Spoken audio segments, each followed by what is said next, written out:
my goodness, here we go. Not so much breaking news, but I wanted to speak on this. So there's a UFC fighter named Mike Perry, who's a welterweight, which is 170 pounds, calling out Michael Jai White. Now, before I get into this video, I want to say Michael Jai White is 52 years old. Mike Perry is 28 years old. I know very little about MMA because I don't watch it that much unless it's somebody like John Jones. I used to like GSP a lot because I felt like out of all the UFC fighters I've ever seen fight, I think GSP would have probably have translated over to boxing the best by the way he used his jab, head movement, and he could just break somebody down by his punches. He's the only real fighter in the UFC I've ever seen that had a boxing jab. Very good fighter. But outside of that, I don't really like all the wrestling that's involved. It's not my cup of tea. But I respect what they do. Now, moving on. I said Michael Jai White's 52 years old. Mike Perry is 28 years old. In this case, age is probably the only thing that would save Mike Perry in this fight if they were to fight.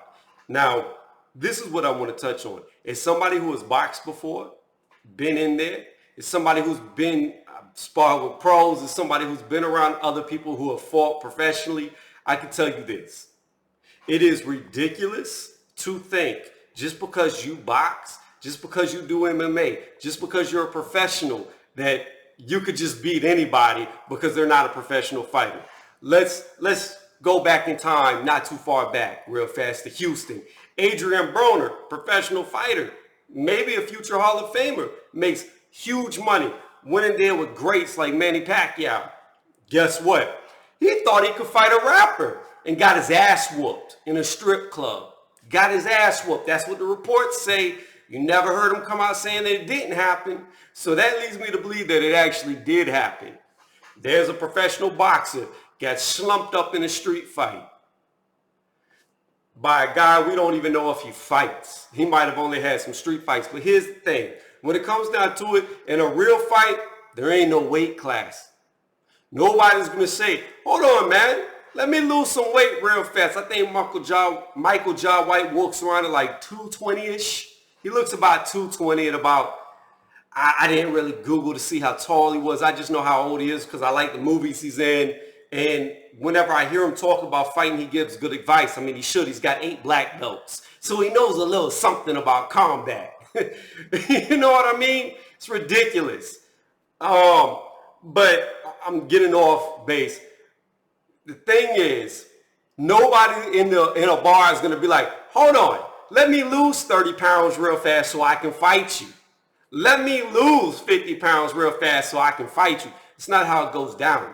See, weight advantages exist in the real world. Nobody's going to make weight in the real world. So when you're a little guy like Adrian Broner and you get mollywopped because this dude's way bigger than you, there's an issue. A lot of people don't like to believe weight matters, but it does. If weight didn't matter, then there wouldn't be a such thing as weight classes. Can a little guy beat a big guy? Yes, it's possible. But when that little guy comes across a big man who can fight good too, 9 times out of 10, that little man is going to get his ass whooped unless he is just very gifted.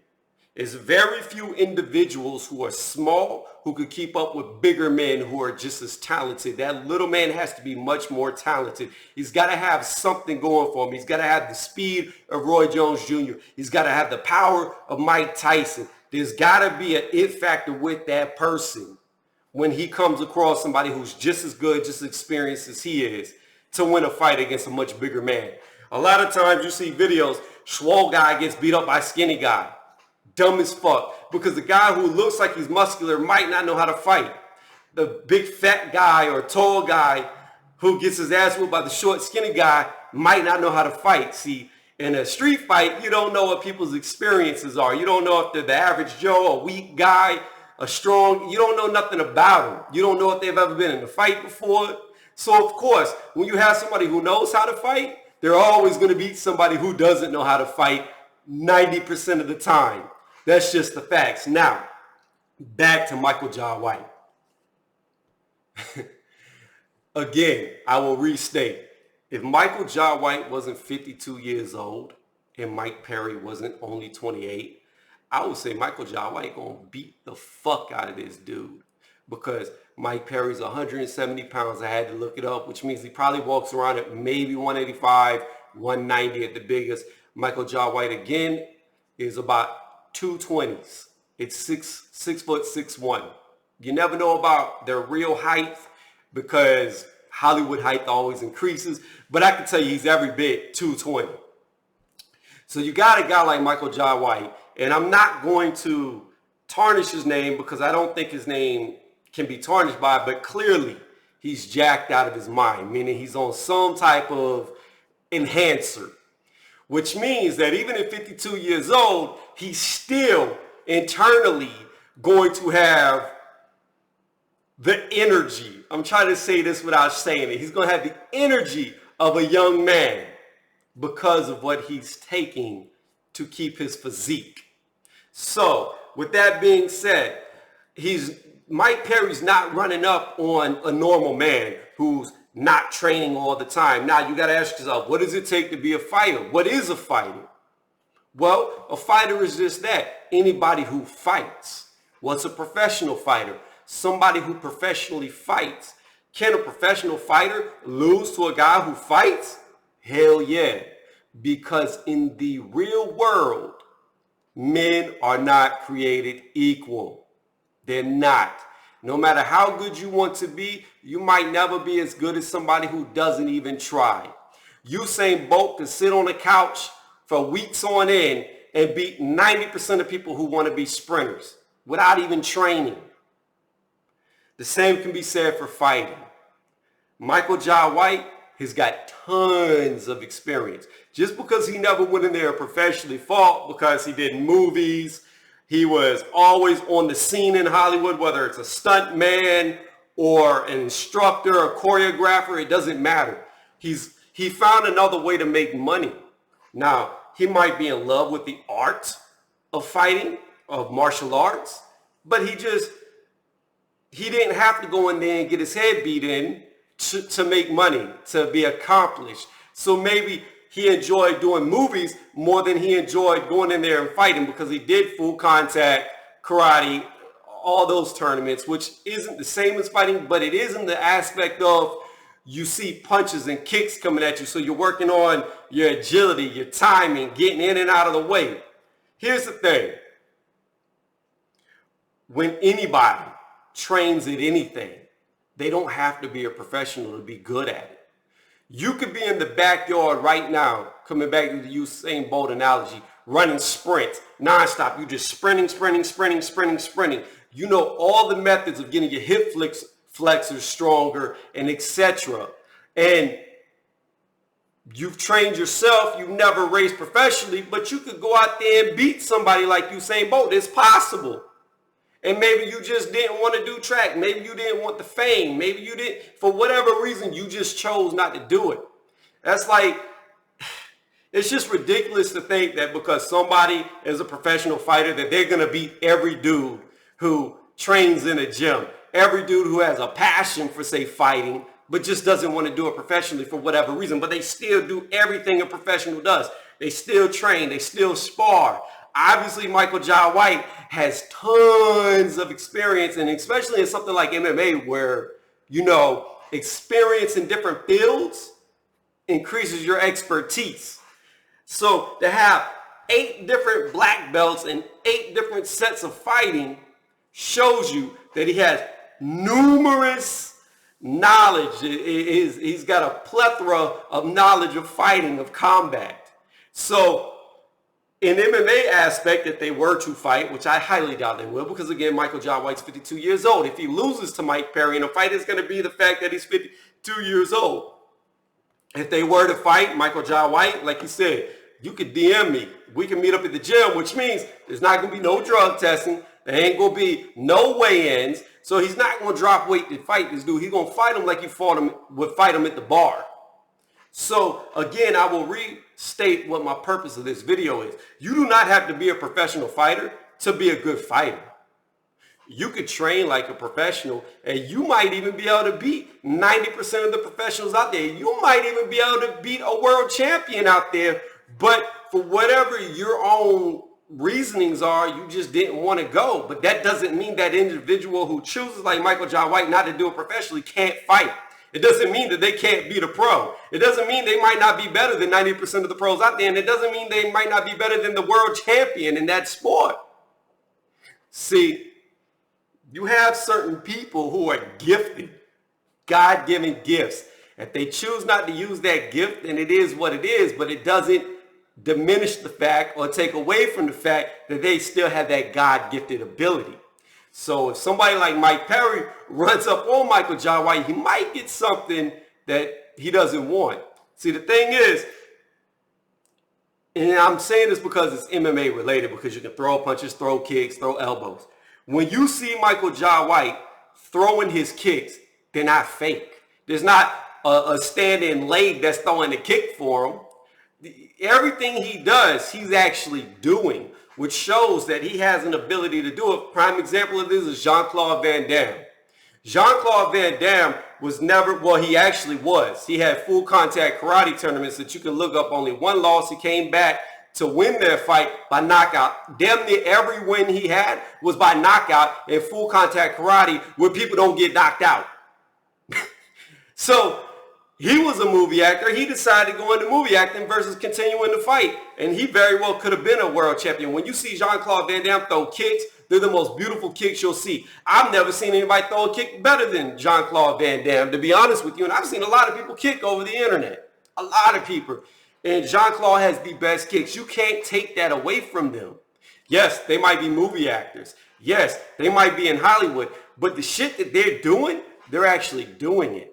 And when you see a guy like Michael Jai White, who knows how to keep balance in those kicks, shift his weight in those kicks, rotate through those kicks, have power with those kicks are going to hurt if they connect. When you see him giving advice, like I saw him giving Kimbo Slice advice, where he was throwing fast punches at Kimbo while Kimbo was doing like this, trying to move, right? Then Michael Jai White threw a real slow punch and hit Kimbo's hand. The purpose of what he was telling him, and I know this is what sparked the whole thing, that's why I'm bringing it up, is he made it seem like Kimbo was arrogant and didn't want to learn. And Kimbo might have been. But the whole point of what Michael Jai White was telling him was, and you know this, if you're a professional fighter, you should agree with what he's saying because you know what he's saying is true. What Michael Jai White was trying to teach Kimbo is when you cock back to throw a punch, it sends signals to another fighter's brain that a punch is about to come. You see it. You can see him loaded. If you see him twist back a little, okay, you know something powerful is going to come from that backhand. If you see the front toe, the left toe turn, you know 9 times out of 10 they're either stepping around you or they're going to throw a hook. You know it's coming because you see the tails. So what he was telling Kimbo is, if you don't worry about the speed or the power and you just move forward in one motion, now the brain doesn't perceive the tails that it's used to seeing because you're just coming forward. So it doesn't look like a punch is coming even though it is. Thus the reason why he hit Kimbo's hand when he was punching slower than when he was punching faster.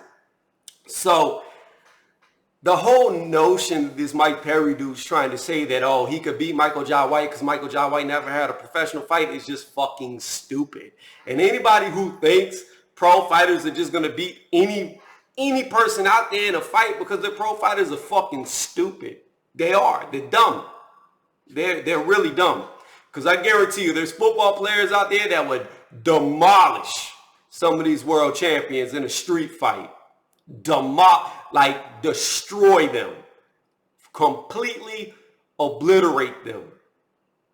I'm telling y'all. Michael Jai White, although he may be on the go juice, you can already tell genetically he is superior to the average man. One, he had a really good build with how he was shaped. Two, he's 52 years old and still looks like he's in his 30s, which shows you he has really good genetics. And when you have guys with really good genetics, they're a threat, especially if they train as hard as Michael Jai White trains. When it comes to fighting, yes, experience helps. Yes, get in there with other people. But you can only go as your natural body will take you. In other words, no matter how much you train, there's going to be a limit to how fast you're going to be, how quick you're going to be, how good your timing is going to be, how hard you're going to punch. There's going to be a physical limit to everything you do in fighting. What's not limited is your mind. When you see different looks, you see different things, but all those looks can come from sparring. I don't know how hard Michael Jai White has sparred, but I can tell you this. If Michael Jai White was in his 30s and Mike Perry was, say, still 28, without a doubt, I would put all my money on Michael Jai White beating his ass, beating the living fuck out of him and not even making it look close. Because like I said, there's not going to be a catch weight. Mike Perry's going to be 185, 190 pounds max. Michael Jai White's going to be 220 pounds, 221, 22 pounds, wherever he's at. And all that speed you see him use in movies, that's not camera tricks. That's really his speed. How he moves, that's really how he moves. That's what Mike's going to have to deal with. He's going to have to deal with the actual real abilities of Michael Jai White. And I don't think he could beat him. I'm telling you, if Michael Jai White would have went into professional fighting, I think he would have been very successful. Would he have been a world champion? I don't know. But when you see the way he moves, he flows, he kicks, the accuracy, the speed, the power, everything he does, and when you listen to him talk, if you've ever been around a boxing gym, if you've ever been around martial arts, I don't know about the martial arts aspect because I don't have a big martial arts background other than whenever I was like really young, I did karate for a year and I was like, this is dumb. And then I did other things, you know what I mean? Like, I didn't enjoy karate, but that all comes down to your instructor in school as well. When you have as much experience as Michael Jai White does, and when you see him move, it's him moving. And I don't think Mike Perry, although I've never watched him fight, I'm just saying it right now that I believe Michael Jai White would breeze through him with ease and would knock him out very easily. If they were to fight now, Michael Jai White possibly could get taken to the ground due to his age. That's the only reason why today he would lose, is his age. But fighters who think because other people don't fight automatically means they're going to, well, I should say don't fight, don't professionally fight, automatically think that makes them going to win, are fucking stupid. You should never, ever look down on anybody, never, ever be overconfident with yourself, and never, ever take somebody lightly, because when you take that person lightly, you might get caught by something you don't really want that you thought you did. And I'm going to tell you this, Mike Perry, if this happens, you might end up getting your ass whooped by a 52-year-old and getting something that you thought you wanted, but you didn't because of your fucked up mindset. Some of the greatest coaches in the world never fought.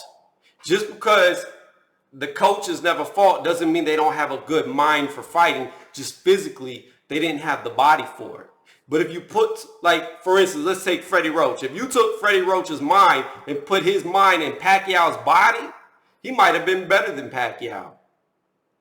Emmanuel Stewart, if you would have took Emmanuel Stewart's mind and put it in Lennox Lewis, he might have been better than Lennox Lewis ever was. Certain people might not be born with the attributes of a fighter, but they still have a fighter's mind. Now, Michael Jai White, and I know I keep dragging this on and saying this is probably going on 20 minutes now, because I'm trying to drive this home. Not only does Michael Jai White have a fighter's mind, but he's got a fighter's body, and he's never out of shape. Now, could that be to the extracurricular stuff he's taking? Possibly, but you cannot deny his ability. You cannot deny how good he throws a punch. You cannot deny how good he throws a kick, and you can't deny his knowledge when he speaks on what he speaks on. I've never heard him say anything that I thought was like, that doesn't sound right. That sounds off the wall. I know there's a lot of bogus martial arts out there, and I've never heard the voodoo talk of his martial arts. Everything that he says seems like he either learned it from sparring experience or he's done it. And that's how he's experienced, by implementing it in what he does. So I just want to make this video again on, just because somebody's not a professional fighter doesn't mean that they can't fight. And just like Adrian Broner learned, doesn't mean that they can't whoop the shit out of a professional fighter. There's no weight classes in the streets. And there's no rules either. Any person can fight. It's just learning how to do it. And when you're God gifted, you could be better than the pros that do it, whether you choose to go pro or not. Yes, fighting against other people will help you tremendously because now you get to see somebody attacking you. So you're not just relying on your raw abilities. But when you're a guy like Michael Jai White, who sparred who knows how many times, who's used to seeing punches and kicks coming, he is no different than a professional fighter other than the fact he didn't do it. Mike Perry, I hope this fight happens, and I hope you get the living shit beat out of you, and it humbles you, and any idiot who thinks like you. Never, ever, ever, ever, ever, ever, ever, to anybody out there, to the amateurs coming up, the people who are thinking about getting into fighting, never think you're superior to anybody, because the minute you do is the minute that you'll end up on your ass. Thank y'all for watching. If you really like what you heard, please give me a thumbs up as it helps my channel grow. And if you extremely, changing up a little what I say, if you extremely like what I'm saying, please subscribe to the channel. It's been a while now since I've got a sub. I don't know if YouTube's messing up because on my analytics it say I'm getting subs, but the counter's not going up. So y'all please help me out and go ahead and sub to my channel. Thank y'all very much. And that's really my 2 cents on it. Not average Joe, somebody who trains and fighting can definitely be a professional fighter. Thank y'all again.